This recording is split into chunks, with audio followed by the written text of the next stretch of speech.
No sé a quiénes de ustedes les gustan las películas de detectives, pero a mí me gustan bastante esas películas.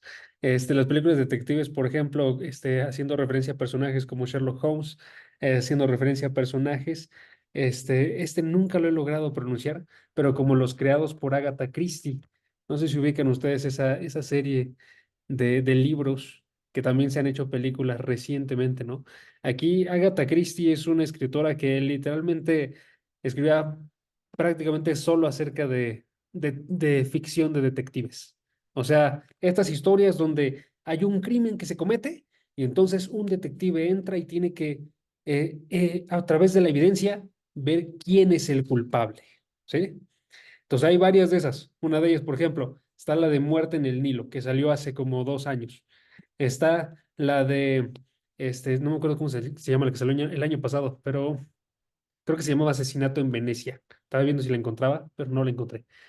Y esta otra, que es la primera que comenzó todo esto, que se llama Asesinato en el Oriente Express. ¿Ok? Ahora, si no han visto esa película, tápense los oídos, pero se las voy a spoilear grandemente. ¿Ok? Esa película tienes alrededor de 11 testigos, no me acuerdo cuántos son, pero son una buena cantidad de testigos. Y el detective va viendo la evidencia y va observando que todos tienen alguna unión con la persona que fue asesinada. Entonces, que todos podrían ser culpables. ¿Y qué creen? Ahí es donde está el spoiler. Todos son culpables. Todos habían hecho básicamente un complot para poder cometer este crimen. ¿Ok? Algo así es lo que sucede en esta historia. Y es lo que sucede cuando tú y yo observamos como las historias de nuestra vida, que nadie queda libre de culpa. Todos tenemos algo de culpa en nosotros, ¿sí?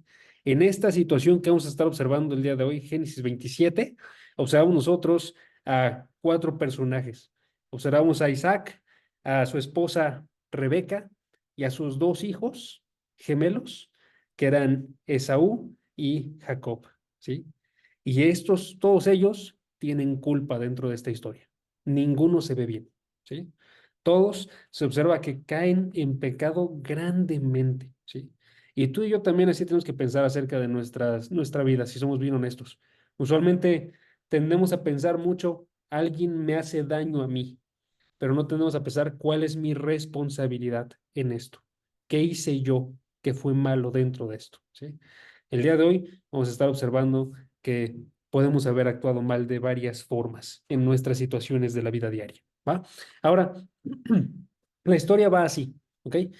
Esta es la historia de un conflicto familiar en el cual eh, Isaac y Rebeca, que son los padres, la propiciaron porque criaron mal a sus hijos. Tuvieron favoritos. Y entonces el padre se asoció con el hijo y la madre se asoció con su otro hijo, ¿no? Isaac con Esaú, Rebeca con Jacob, ¿sí? Y detrás de todo esto estaba lo que se conoce como una bendición familiar, ¿ok? Que esta parte tiene varias uniones que podríamos darle. Porque en general, por ejemplo, cuando tú ves la antigüedad, siempre se pasaba mayor herencia al primero de los hijos, al primer descendiente, ¿sí? Y eso en ocasiones en la antigüedad causaba también estas disputas familiares, porque el hijo que era menor, entonces ahora tenía que recibir menos, ¿no? Aquí el hijo menor, Jacob, está teniendo esto, ¿no? No quiere recibir menos. La mujer, que es Rebeca, no quiere que su hijo reciba menos, ¿sí? Ahora, detrás de todo eso está también que esta bendición familiar no solamente hablaba acerca de la herencia, sino que hablaba acerca de quién iba a heredar el pacto con Dios, porque Dios estableció su pacto con Abraham. Y entonces tenemos nosotros algo extremadamente valioso, el pacto con Dios y la herencia, y quieren obtenerlo, ¿sí? Entonces va de esta forma la historia. Eh, Isaac había quedado ciego, ya no podía hacer absolutamente nada por sí mismo y piensa que está al borde de la muerte. Y entonces dijo, en este momento es cuando tengo que hacer yo entonces esta bendición, para que mi hijo no la pierda, sino que el hijo que yo amo la reciba. ¿Ok?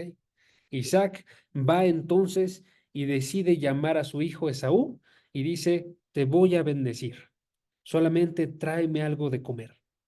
Y entonces Esaú, que era una persona de exteriores, que era dada a la casa, sale de su hogar y entonces empieza a buscar algo que cazar, ¿no? Para traer comida. Pero detrás de todo esto estaba escuchando Rebeca. Y entonces Rebeca, que está oyendo, espiando la conversación, se da cuenta que esta es la última oportunidad que va a tener entonces de que Esaú no sea bendecido, sino que sea bendecido su hijo favorito, que es Jacob. Se acerca con Jacob y le dice un plan que tenía preparado, que era, disfrázate como Esaú, haz como que tú eres él delante de tu padre hasta que él te bendiga.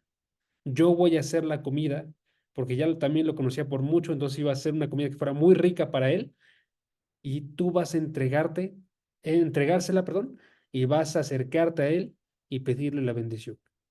Y tienen éxito. Si notan, esto es un engaño grande, ¿no? Entonces ella se está viendo un pecado, ¿no? Se está viendo que conspiraron en contra de la cabeza de la familia. Tanto Jacob como Rebeca conspiraron en contra del padre. Pero una vez que profundicemos en este tema, vamos a observar que no fueron los únicos que tuvieron culpa. También tuvo culpa Isaac. También había tenido culpa Esaú, cuando muchos meses antes, quizás años incluso, había decidido vender su primogenitura. También tuvieron culpa Rebeca y tuvo culpa Jacob. ¿Ok? Entonces aquí nadie queda sin culpa. ¿Va? Vamos a estarlo observando y vamos a ver qué lecciones nos da para nuestra vida. ¿Va? Lo primero que tenemos que observar nosotros es la culpa de Isaac. La culpa de Isaac. Y básicamente la culpa de Isaac podemos definirla de esta forma. Isaac fue cegado por los placeres mundanos. ¿Ok? Entonces es lo que tenemos que guardarnos. Si pueden, acérquense al versículo 1 y vamos a leer del versículo 1 al versículo 4 de Génesis 27. Chequen. Génesis 27, 1 dice, y aconteció que siendo ya viejo Isaac y sus ojos demasiado débiles para ver, o sea, ya estaba viejo y ciego, llamó a Esaú, su hijo mayor, y le dijo, hijo mío. Aquí estoy, le respondió Esaú. Y dijo Isaac, mira, yo soy viejo y no sé el día de mi muerte. Nótese, pensaba que ya estaba al borde de su muerte. ¿Ok? Ahora pues, te ruego, toma tu equipo, tu aljaba, tu arco, sal al campo y tráeme caza. Prepárame un buen guisado como a mí me gusta y tráemelo para que yo coma y que mi alma te bendiga antes que yo muera. Entonces, te está hablando acerca de la bendición. ¿Va? Ahora, aquí lo que está sucediendo es que él no sabía que todavía iba a vivir 40 años, alrededor de 40 años. Se nos muestra después en la escritura que vivió todo eso. Aquí él, con lo que tenía, en la vejez, la falta de visión, pensaba que ya estaba al borde de la muerte. ¿Ok? Y entonces lo que dice él es, voy a bendecir entonces a mi hijo. Ya es tiempo. ¿Ok? Ahora, eso fue un error tremendo de parte de él. La parte de la bendición me refiero. Porque si ustedes checan unos versículos atrás, hace unos capítulos, se nos había dicho que la intención de Dios no era bendecir a Esaú, era bendecir a Jacob. Se le había revelado a Rebeca a través de un oráculo, o sea, una palabra que se le dio, que el que iba a ser bendecido no iba a ser Esaú, iba a ser Jacob. Y aún así, Isaac quería bendecir a Esaú. ¿Ok? Entonces, si notan, no solamente estaba yendo en contra de, de cualquier preferencia de su esposa, sino que estaba yendo en contra de la misma palabra de Dios. ¿Sí? Cuando hizo esto, él no estaba observando qué es lo que Dios quiere. Él estaba observando qué es lo que yo quiero. ¿Ok? Aquí él no se puso a pensar ni en su esposa, ni en sus hijos, ni en Dios. Se puso a pensar en sí mismo. ¿Ok? Y se acentúa más eso cuando tú y yo observamos que la razón por la que amaba a Esaú no era simplemente, ejemplo, porque Esaú fuera una persona excepcional. No era que lo amara porque era una persona muy, muy recta, entonces le daba orgullo a Isaac. No era por eso, era por lo que le podía dar Esaú. Porque también se mencionó en el capítulo 25, chéquenlo, en el versículo 28, que Isaac amaba a Esaú porque le gustaba lo que cazaba, porque le gustaba comer, ¿sí? Voy a leerlo ahora sí, el versículo 25, 28. Génesis 25, 28, ¿sí?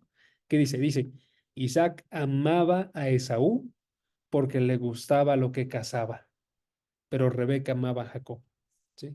O sea, noten, no era un compromiso que tenía porque su hijo tenía un carácter que le enorgullecía. No era porque su hijo tuviera algo excepcional en él, sino era porque amaba la comida. Tenía un compromiso, Isaac, con satisfacer su propio placer, sus propios placeres. Y arriba de todos sus placeres se encontraba la comida. Y entonces dijo, pues voy a amar al hijo que mejor me puede cubrir en esto. ¿Sí? Ahí quizás tú y yo no nos podemos relacionar tan directamente, ¿no? Quizás no tenemos hijos, quizás no estamos siendo preferenciales con alguno de ellos por lo que nos pueden dar, pero es muy posible que tú y yo sí tengamos también un compromiso con los placeres terrenales. Un compromiso con los placeres terrenales. ¿Qué es eso? Un compromiso con los placeres terrenales es que tú y yo en nuestra lista de placeres colocamos hasta arriba las cosas que el mundo nos puede dar. El entretenimiento, el placer sexual, colocamos quizás la comida también, colocamos nosotros cosas que el mundo nos puede otorgar. Y estas estamos comprometidos con cumplirlas. Queremos ser satisfechos en todo esto. Y esto es algo bien, bien peligroso, porque cuando tú y yo estamos comprometidos con llenar esta lista de placeres, los viajes, los videojuegos, estoy intentando pensar en más, pero bueno, todo esto puede ser que lleguemos a un punto en el cual no sea solamente me gustaría esto, sino lo quiero, aun si es en contra de la voluntad de Dios. ¿Sí? Hay una diferencia. Porque tú y yo sí podemos tener algunos placeres en esta tierra y podemos cumplirlos, ¿saben? Y no, no está mal necesariamente. La comida es muy rica y vas a poder cumplirla, poder comer, ¿sí? Pero eso no significa que vas a tener que tener un compromiso con esto, de tal forma que prefieras tu placer a la voluntad de Dios, ¿sí? Aquí es lo que estaba pasando con Isaac. Prefería su placer a la voluntad de Dios. ¿Ok? Entonces, cuando sucede esto, nada más importa. Ni la opinión de la esposa, la opinión de los amigos, la opinión de nadie, sino solamente cómo llenar mi placer. ¿Sí? Y entonces él va y hace esto, y si notan, lo hace a escondidas. No va y dice, como en una ceremonia de la antigüedad se haría para bendecir. En una ceremonia de la antigüedad para bendecir este tipo de situaciones, las harías delante de muchas personas, las harías para que lo observaran todas las personas. Pero aquí él va y solamente llama a su hijo. No está ahí presente su esposa, no está ahí presente su otro hijo, ¿no? Sino que lo está haciendo a escondidas, ¿no? Entonces también sucede eso, ¿no? Cuando queremos llenar nuestros propios placeres, tendemos a hacerlo. Cuando ya sabemos que puedes ir en contra de la voluntad de alguien o de Dios, tendemos a hacerlo a escondidas, ¿sí? Tendemos a hacer caminos para poder conseguirlo, ¿no? Entonces esta ceremonia que debía ser grande, aquí está siendo escondida. Y este compromiso con sus placeres está llegando a tal punto que ignoró entonces la voluntad de Dios e ignoró el carácter de su hijo, Esaú. Porque aquí la voluntad de Dios era, no vas a bendecirlo a él, vas a bendecir a Jacob. Y no tenía ninguna razón para bendecir a Esaú. De hecho, tenía razones para no hacerlo. Esaú era una persona que se le nota un carácter malo, un carácter separado de Dios. ¿Por qué? Dos cosas que nosotros ya vimos. Una, primera, hace unas semanas observamos un tema donde se habló de despreciar la primogenitura, ¿sí? Eso fue lo primero que hizo. Esaú sabía que tenía la primogenitura y que esa primogenitura era parte tener una relación con Dios, ¿sí? Y él decide despreciar esa primogenitura y venderla para probar de un caldo, porque se sentía exhausto y cansado, ¿sí? Entonces va y básicamente dice, desprecio mi relación con Dios, ¿ok? Lo segundo que hace es que va y se casa con mujeres cananeas. Si ustedes checan Génesis capítulo 26, la parte final del capítulo, se observa que Esaú, agarra dos esposas y ninguna de esas dos esposas estaban en lo que debía. No eran gente de Dios, sino que eran gente separada de Dios. Dice Génesis capítulo 26, versículo 34. Cuando Esaú tenía 40 años, se casó con Judith, hija de Beri, el hitita, o sea, era hitita, ¿sí? Y también con Basemat, hija de Elón, el hitita. Entonces, dos personas hititas, cananeas, separadas de Dios, ¿sí? Que hacían la vida insoportable para Isaac y para Rebeca, porque no eran de la misma, eh, del mismo tipo de creencias, ¿no? Entonces ahí puede suceder esto mismo, ¿no? Ahora vamos a transportarlo un poquito a una situación específica para que noten cómo es que puede suceder esto, ¿ok? Digamos que una persona está buscando una pareja y tiene ciertas cosas que quiere que tenga esa pareja, ¿ok? Entonces tiene un compromiso con estas cosas que quiere que tenga esta pareja, ¿ok? ¿Cuáles va a poner en la lista? Si pone dentro de la lista, ejemplo, que es una persona atractiva, ¿sí? Que sea una persona que sea graciosa, que sea una persona que sea inteligente, pero deja fuera de esta lista que es una persona de Dios.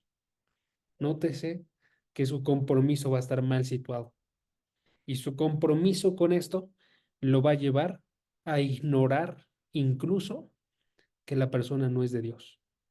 Es lo que pasó aquí. Entonces Isaac tiene un compromiso con ciertas cosas e ignora que Esaú no era una persona de Dios. Esaú estaba separado de la voluntad de Dios, ¿sí? Entonces eso puede pasar aquí y puede pasar con un buen de situaciones. Si yo soy una persona dada a la flojera y quiero mi descanso por sobre todas las cosas y ese es mi compromiso, entonces voy a ignorar lo que no es, eh, lo que es la voluntad de Dios y voy a acercarme a lo que no lo es. Como por ejemplo, andar de flojo sin hacer absolutamente nada y no agarrar mis responsabilidades, ¿no? Entonces eso está aquí y eso empieza a lucir normal, ¿sí? Los placeres mundanos son algo que deja a nosotros ciegos, ¿ok? Entonces aquí Isaac no solamente tenía una ceguera física, sino que tenía una ceguera espiritual. Yo creo que igual ya esta es una imagen de esto, porque después de que sigamos avanzando con este texto, van a notar que como tiene ceguera física, no observa, solamente se guía por ciertos sentidos. Y entonces lo que hace Rebeca y lo que hace Jacob para engañarlo es que se aprovecha de esos sentidos. Los sentidos como el tacto, y entonces Jacob va y se disfraza con un abrigo que lo puede tocar para sentir, no, perdón, no es con un abrigo, es con pieles, perdón, y se disfraza con ellas, pues lo pueden tocar para sentir como que fuera peludo, ¿sí? Se disfraza con un abrigo porque puede oler Isaac, ¿sí? Entonces lo engañan porque solamente agarran los sentidos. Y eso pasa también con nosotros, hermanos. Si tú y yo tenemos una ceguera espiritual, solamente nos vamos a guiar por nuestros sentidos, por la parte sensual de nuestro ser, ¿sí? Pero eso no es de confiar. Los sentidos pueden ser engañados. Y entonces lo que hace Satanás es que se aprovecha de los sentidos. Si es una persona dada a la parte sexual y cae en eso, se aprovecha de lo que puedes tocar, de lo que puedes oler, ¿sí? no ves con los ojos espirituales, solamente ves con la parte física y con eso te tienta para caer, ¿sí? Entonces tú y yo tenemos que checar que no estamos siendo ciegos espirituales al tener como prioridades un compromiso con el mundo, ¿ok? Con las cosas del mundo, ¿va? Entonces esa es la primera culpa, la culpa de Isaac, que fue ser cegado por los placeres mundanos, ¿va? Segunda culpa, la culpa de Rebeca. ¿Cuál fue la culpa de Rebeca? Tener una fe desviada. Esa fue la culpa de Rebeca, tener una fe desviada. Si pueden acompañarme al versículo 5 y vamos a leer del 5 al 10, ¿va? Génesis 27:5 dice así, dice, Rebeca estaba escuchando cuando Isaac hablaba a su hijo Esaú. Entonces esa conversación que estaban teniendo ellos, ella se coló y estaba escuchando. Y cuando Esaú fue al campo a cazar una pieza para traer a casa, Rebeca dijo a su hijo Jacob, el que amaba, ¿sí? Dijo, mira, oí a tu padre que hablaba con tu hermano Esaú, diciéndole, tráeme casa y prepárame un buen guisado para que coma y te bendiga en presencia del Señor antes de mi muerte. Ahora pues, hijo, obedéceme en lo que te mando. Ve ahora al rebaño y tráeme de allí 2 de los mejores cabritos de las cabras y yo prepararé con ellos un buen guisado para tu padre, como a él le gusta. Entonces se le llevarás a tu padre, que comerá, para que te bendiga antes de su muerte. Ok, ahora, lo que está sucediendo ahí básicamente es que Rebeca dice, no quiero que sea bendecido Esaú, quiero que sea bendecido Jacob. Ok, aquí hay dos alternativas.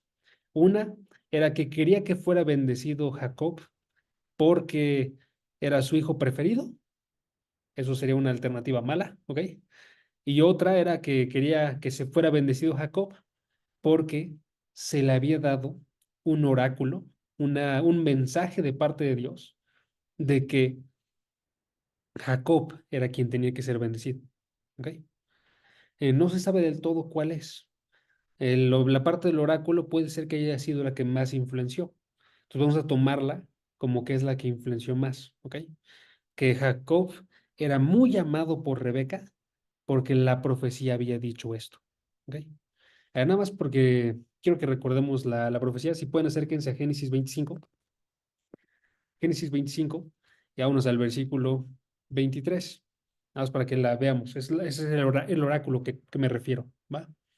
Dice, versículo 23. Y el Señor le dijo, 2 naciones hay en tu seno. Eso se le dijo a Rebeca. Y 2 pueblos se dividirán desde tus entrañas. O sea, tienes mellizos aquí adentro, ¿sí?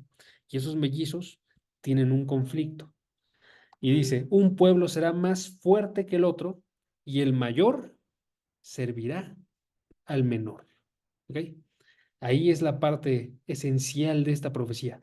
Está diciendo, quien va a ser el que reciba la bendición no va a ser el mayor, como es de costumbre, va a ser el menor. Entonces es posible que cuando Rebeca está haciendo esto, lo que está diciendo es, yo quiero que se cumpla la palabra de Dios. Yo quiero que se haga lo que se tiene que hacer, ¿sí? Y como se tiene que hacer que Jacob sea bendecido, voy a ver cómo lograrlo. Y entonces la forma en la que lo quiere conseguir es a través de un engaño, ¿ok? Ahora noten, ahí es donde se ve el error. El error no es que no tuviera fe, el error es que su fe estaba desviada. Tenía fe, sabía qué es lo que tenía que pasar, pero decidió llevar a cabo eso que tenía que pasar por los medios que no eran apropiados. Se convirtió en alguien que decía básicamente, el fin justifica los medios. Hizo lo correcto, pero no de la forma correcta. ¿Ok? Y ahí es donde nos puede pasar también a nosotros. Quizás no eres una persona llevada por los placeres del mundo, ¿sí? Quizás es una persona que quiere la voluntad de Dios, pero la quieres de una forma que ya no te pertenece realizar, ¿sí? Tienes que realizar esto a través de tus propios medios. Y eso es lo que estaba haciendo ella, ¿no? Ella decide, para hacerlo, tenía alternativas. Podía haber, por ejemplo, confrontado a su marido, haberle dicho, ¿qué estás haciendo? Esta no es la voluntad de Dios. Dios ya nos dijo qué teníamos que hacer. ¿Sí? Podía haber hecho eso. Pero en vez de eso, lo que hizo fue espiar a su marido y armar un engaño para lograr lo que quería. Y hizo un plan, trazó su plan muy cuidadosamente para conseguir lo que ella quería. ¿Sí? Pero estaba cometiendo un error. ¿Sí? Hermanos, también nos puede pasar a nosotros esto, ¿no? Quizás queremos nosotros que una persona sea disciplinada y la forma de conseguir que sea disciplinada va a ser a través de chismes. Quizás queremos nosotros conseguir apoyar a nuestra familia y la forma de conseguir apoyarlos económicamente, por ejemplo, puede ser a través de medios que no son seguros, ¿no? Algún trabajo que no es del todo correcto o a través de préstamos. Quizás nosotros queremos salir bien en nuestra escuela, ¿no? Pero se nos llegan a meter estas ideas. Podemos hacer nosotros trampa. Podemos avanzar de una forma más rápida, ¿no? La voluntad de Dios es que salgas bien en tu escuela, claro que sí, pero no por esos medios. La voluntad de Dios es que soportes a tu familia, que los apoyes económicamente, claro que sí, pero no por esos medios, ¿sí? La oportunidad de actuar de forma correcta siempre se encuentra presente. Nada más hay que tomarla, ¿sí? No hay que ver como que ya no tenemos otra alternativa. Ahí es lo que ella pensó, que ya no tenía otra alternativa, ¿ok? Y lo más impactante de todo esto era que a pesar de que sí confiaba, creía en la palabra de Dios, no confió en que Dios podía actuar para conseguir su palabra. O sea, confió que Jacob iba a ser el que tenía que ser bendecido, pero no confió que Dios lo iba a poder hacer. Y es lo que tú y yo tenemos que hacer. Si confiamos en lo que Dios dice, confiamos en que Él lo puede hacer, aun si las situaciones no se ven del todo favorables para nosotros.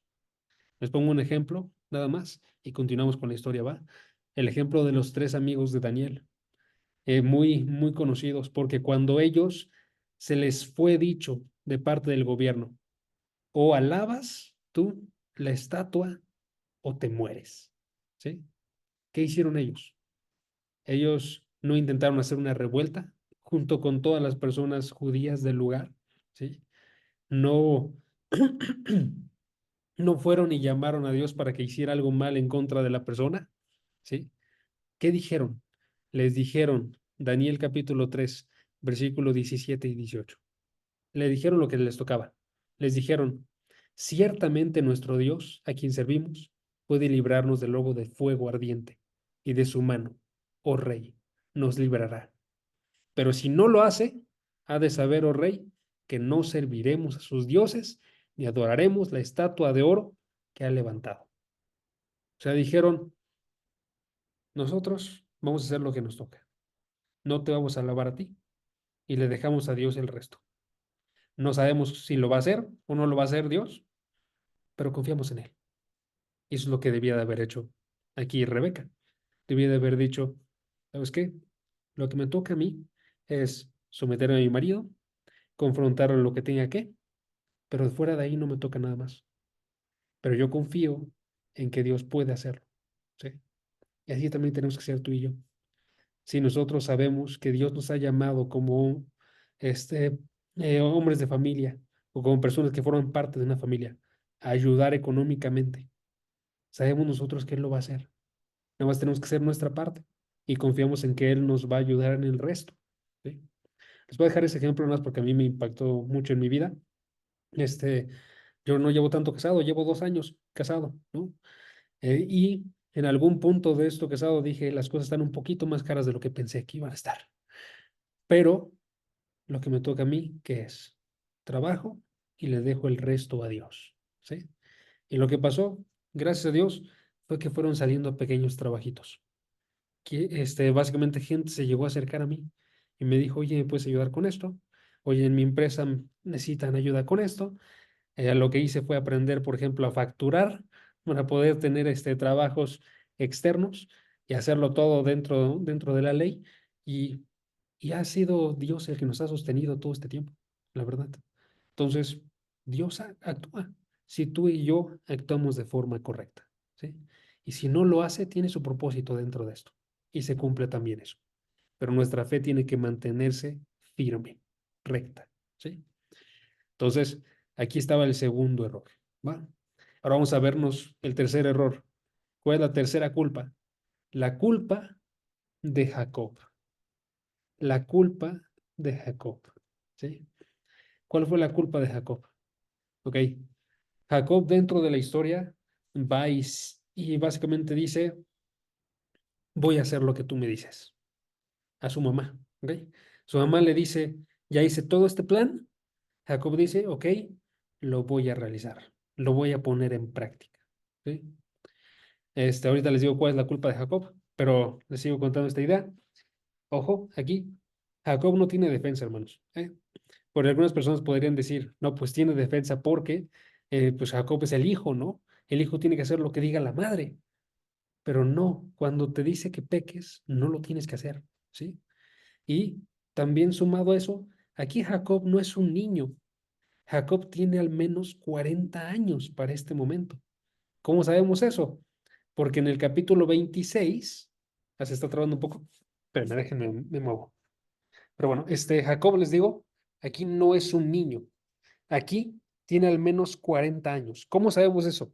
Porque en el capítulo 26, al final, cuando observamos nosotros que Esaú se casó, ¿qué edad tenía cuando se casó? Tenía 40 años, ¿sí? Y ellos dos eran mellizos, o sea, nacieron el mismo día. Aunque hubo una diferencia de unos segundos, ellos tenían la misma edad, ¿sí? Entonces Jacob aquí está tomando una decisión propia. Voy a realizarlo, ¿sí? Entonces, ¿cuál es la caída que tuvo Jacob? Su caída, su culpa, fue la de constante engaño. Constante engaño. Deme 2 segundos que dejé mi Biblia allá. Espérenme.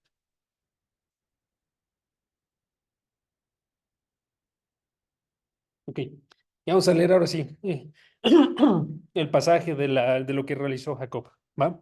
Si pueden acérquense al capítulo 27 y vamos a leer el versículo 18 al versículo 26. ¿Va? ¿Qué dice el versículo 18? Lo que hizo Jacob fue que él efectuó el engaño, efectuó la mentira. ¿Ok? Es un error que también podemos caer mucho. Mentir, simplemente. ¿Sí? Dice el versículo 18. Entonces Jacob fue a su padre y le dijo, Padre mío, aquí estoy. ¿Quién eres, hijo mío? Preguntó Isaac. Versículo 19. Jacob contestó a su padre, soy Esaú, tu primogénito. Siéntate y come de mi casa para que me bendigas. Perdón, me salté una parte. He hecho lo que me dijiste. Levántate, te ruego. Siéntate y come de mi casa para que me bendigas. Pero Isaac dijo a su hijo, ¿cómo es que lo has encontrado tan pronto, hijo mío? Él respondió, porque el Señor tu Dios hizo que así me sucediera, respondió Jacob. Isaac entonces dijo a Jacob, te ruego que te acerques para tocarte, hijo mío, a ver si en verdad eres o no mi hijo Esaú. Jacob se acercó a Isaac, su padre, y él lo tocó y dijo, la voz es la voz de Jacob, pero las manos son las manos de Esaú. No lo reconoció, porque sus manos eran velludas como las de su hermano Esaú, y lo bendijo. Y le preguntó, ¿eres en verdad mi hijo Esaú? Él respondió, yo soy. Entonces dijo, sírveme y comeré de la casa de mi hijo para que yo te bendiga. Y le sirvió y comió. Le trajo también vino y bebió. Y su padre Isaac le dijo, te ruego que te acerques y me beses, hijo mío. Ok, aquí tenemos nosotros un pasaje bien duro, la verdad, Creo que no se nota del todo como que a primera vista, pero ese es un pasaje bastante duro, ¿ok? Es duro en muchos sentidos. Primeramente porque estamos viendo nosotros a un hijo mintiéndole a su padre, ¿ok? Mintiéndole a su padre. O sea, es al último que esperarías que le mintiera, porque estamos hablando de su misma sangre, ¿sí? Pero aquí vemos nosotros cómo es que le miente tres veces seguidas. Va y le dice en el versículo 19, yo soy Esaú, ¿sí? Tu primogénito. Versículo 19, soy Esaú, tu primogénito. Va y podríamos preguntarnos en ese momento en en el cual él estaba diciendo esto, ¿habrá, este, ¿cómo se dice esto? ¿Habrá tenido alguna duda? ¿Habrá tenido algún tipo de nervios mientras lo estaba haciendo? ¿O fue como algo muy natural para él? ¿Sí? Y este mismo pasaje nos contesta un poco. Básicamente podemos observar nosotros que es muy probable que si tuviera algún nervio, pero no el nervio correcto, sino el nervio de quizás ser atrapado. Un nervio correcto sería, ¿qué estoy haciendo, no? ¿Por qué estoy haciendo esto? Pero aquí sus nervios no eran esos, sus nervios eran, quizás podría yo ser atrapado, ¿sí? ¿Cómo sabemos eso? Hay una parte que nos saltamos del pasaje, ¿ok? Vamos a leerla y vamos a ver cómo es que se observa esto. Chequen. Dice el versículo 11. Pero Jacob dijo a su madre, cuando su madre va y le dice todo este plan, cuando Rebeca le dice, disfrázate de Saúl, busca, este, más bien, trae la comida que yo te voy a hacer y pídele la bendición a Isaac. Que noten cuál fue la reacción de Jacob. Pero Jacob dijo a su madre Rebeca, versículo 11, Esaú, mi hermano, es hombre velludo y yo soy lampiño. Quizás mi padre me toque y entonces seré para él un engañador y traeré sobre mí una maldición y no una bendición. O sea, ¿notan ahí cuál fue su preocupación? Su preocupación no era estar haciendo mal. Su preocupación era, esto está muy difícil de engañar. Si tan solamente él me toca, me va a descubrir. Si me descubre, voy a ser maldito. Entonces, noten, su preocupación era, podría atraparme, ¿sí? ¿Qué tal que en esta situación yo no salgo ganando, sino que salgo perdiendo? Era su forma de reaccionar, ¿sí? Nótese, Jacob no tenía ese tipo de nervios. Tenía los nervios de quizás ser descubierto, ¿sí? Y aún pasa algo más feo, porque en el versículo 13 le dice su madre, caiga sobre mí tu maldición, hijo mío, solamente obedéceme, ve y tráemelos. Ahí es donde ya es que continúan avanzando con esta situación de engaño, pero nótese, entonces él tiene, quizás no me van a descubrir porque tengo tantas partes del plan que ya se están realizando, como por ejemplo, que fue cubierto con las pieles de, del cabrito que había sido hecho comida, ¿sí? Para poder sentirse como velludo, que se le puso a él una vestidura de Esaú para que oliera como Esaú, ¿sí? Quizás yo no voy a ser descubierto por eso. Y aparte de eso, si soy descubierto, mi madre es la que se va a llevar la maldición. Nótese qué mal estaba en su corazón Jacob, ¿no? Entonces ahí, la primera vez que miente es esa, diciendo, soy Esaú. Nótese que no se está viendo que él tenga un tipo de nervios correcto, ¿no? Sino nada más el ser atrapado y recibir una maldición, ¿ok? Es la primera. ¿Cuál es la segunda mentira que realiza? Chequen el versículo 20.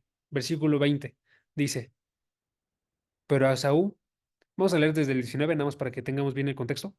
Jacob contestó a su padre, soy Esaú, tu primogénito. Primera mentira. He hecho lo que me dijiste. Levántate, te ruego. Siéntate y come de mi casa para que me bendigas.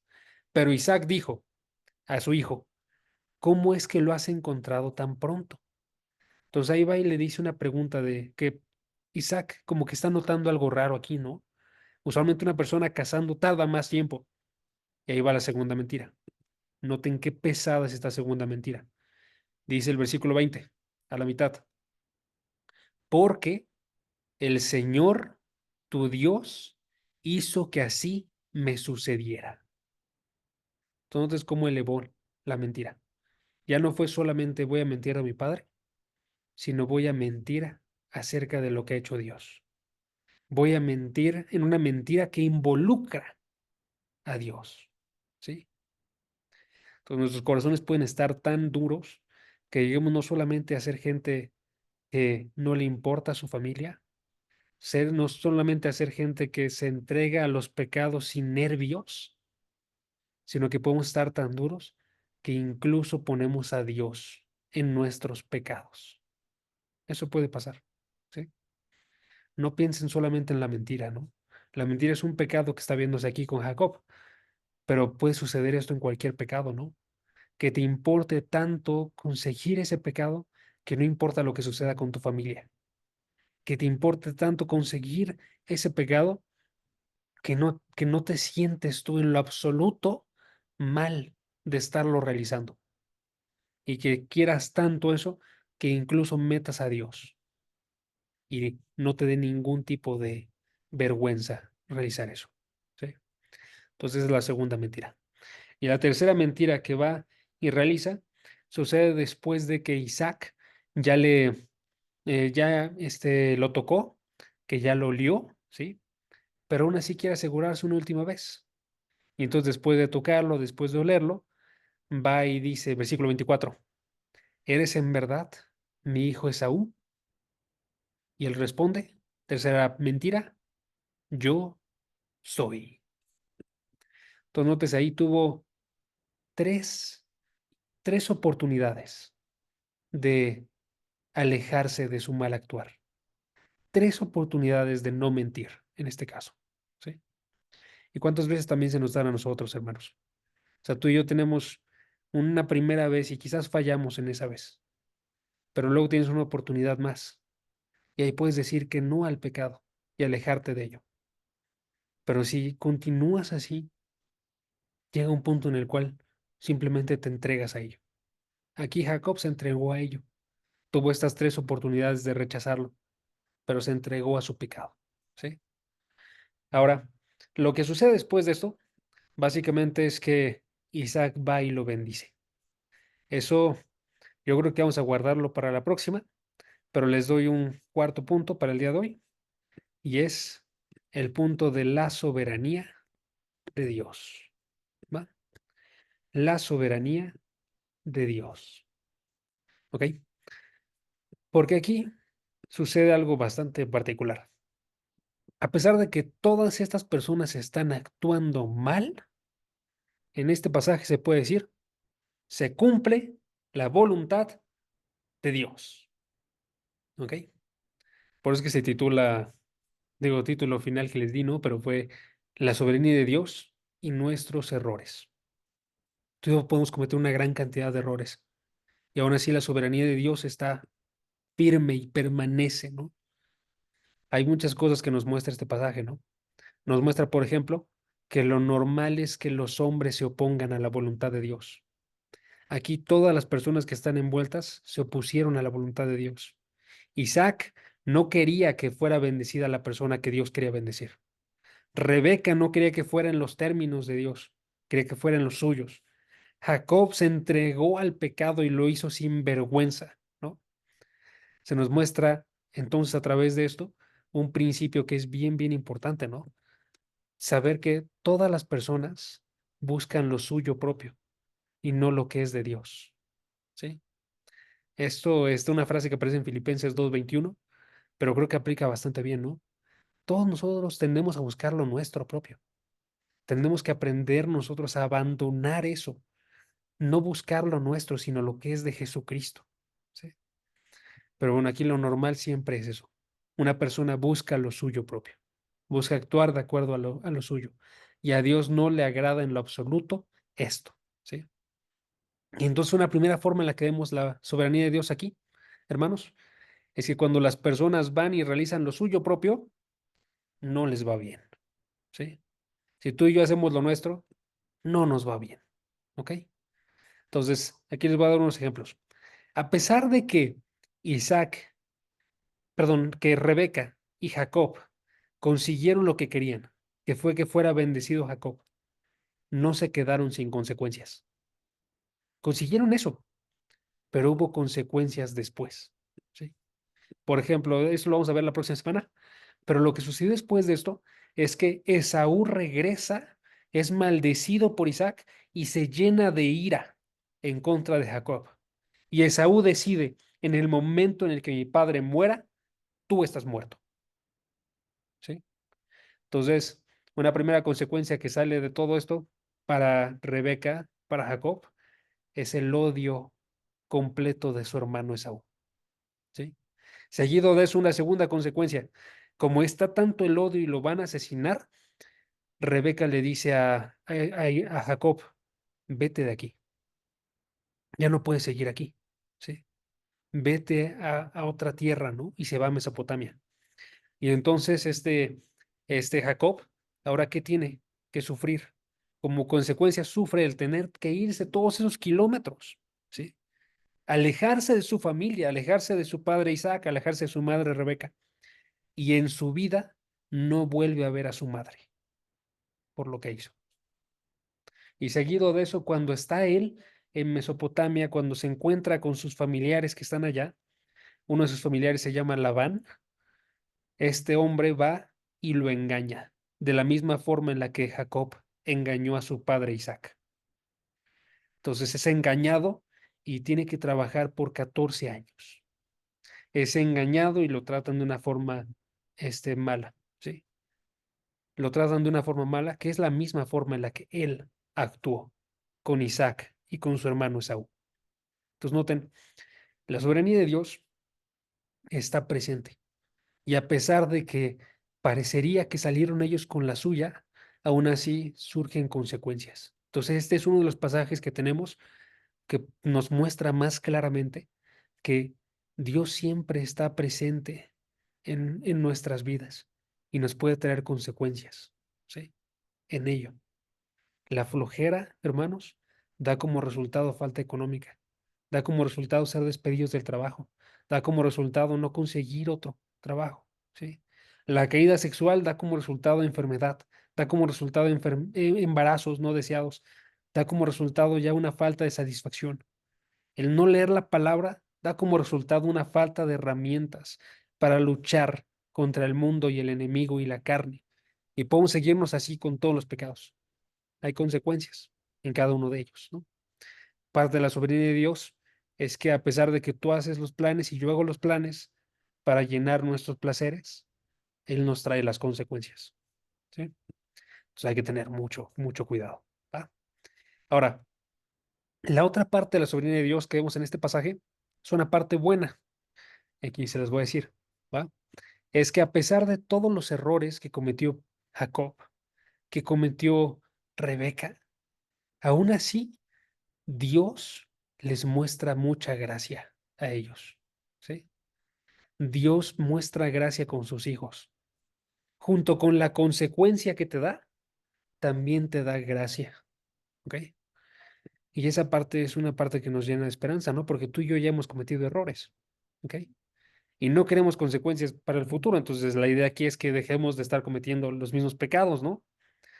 Pero al mismo tiempo, en las consecuencias que ya estamos cosechando, hay que sabernos que Dios sigue estando con nosotros. ¿Sí? Aquí su palabra de Dios era de bendición y su palabra no falló. Dios bendijo a Jacob, Dios cumplió con lo que había dicho, porque nunca falla la palabra de Dios, sino que cumple para lo que fue enviada. ¿Sí? Y si ustedes notan en esta historia, Dios es el único que no hizo mal. Dios es el único personaje dentro de esta historia que no realizó absolutamente nada malo, porque Él tiene un buen propósito, hermanos. Lo que tú y yo tenemos que hacer más bien es no ser encontrados como malhechores en nuestros actuares, a pesar de que sí surgen cosas que son de la gracia de Dios con lo que hacemos mal, preferimos nosotros encontrarnos como personas que están obrando la voluntad de Dios, ¿sí? Y cuando vemos nosotros que algo está de caída, como que algo no está yendo tan bien, confiar en la promesa de Romanos 8:28. Y con esa terminamos. Romanos 8:28, un versículo muy bonito que les digo a cada rato. Sabemos que para los que aman a Dios, todas las cosas cooperan para bien. Esto es, para los que son llamados conforme a su propósito. Entonces, a pesar de que tú y yo podemos caer en algún pecado, en algún error, aún esas cosas cooperan para bien. Eso no significa que nos quedamos sin consecuencias. Sí las pasamos, pero las pasamos de la mano de Dios, ¿sí? Y cuando tú y yo obramos bien y alguien nos hace mal, eso está todavía mejor, porque sabemos nosotros que tenemos la conciencia limpia y que las cosas que están saliendo en nuestras vidas igualmente salen para bien, ¿ok? Entonces hay que tener esperanza en esto. Vamos a orar y terminamos, ¿va? Padre, gracias porque tú nos muestras en esta palabra el día de hoy que todos nosotros tendemos a cometer muchos errores. Tendemos a oponernos a tu voluntad, tendemos a ser aún hijos desobedientes. Y a pesar de que sabemos que somos hijos, a pesar de que sabemos que tú eres nuestro pastor, aún así en ocasiones nos separamos de ti grandemente, Padre. Ayúdanos a acercarnos en arrepentimiento, a saber que nuestro carácter no está del todo formado y a acercarnos para que tú sigas siendo ese escultor que está moldeando nuestro carácter cada vez más a la imagen de tu Hijo Jesucristo. Que todo este tipo de personajes que vemos en tu palabra y sus errores, los veamos como nuestros errores, que podamos observar que en nuestra vida no hemos sido diferentes y que esos golpes de confrontación sean esos martillazos que se están dando para formarnos a nosotros como una escultura que en verdad refleje quién es tu Hijo Jesucristo, Padre. Ayúdanos a actuar de forma correcta en lo que ya hemos visto que hemos caído. Ayúdanos a que cuando estamos en algún pecado nos llenemos de vergüenza de tal forma que nos alejemos de terminar cada acto. Ayúdanos a confiar en tu palabra y confiar que tú puedes cumplirla y ser gente valiente que cumple con lo que tiene que hacer y el resto te lo deja a ti, Padre. Ayúdanos a ver, en verdad confiar en la palabra que tú nos das todos los días, Padre. En el nombre de tu Hijo Jesucristo. Amén.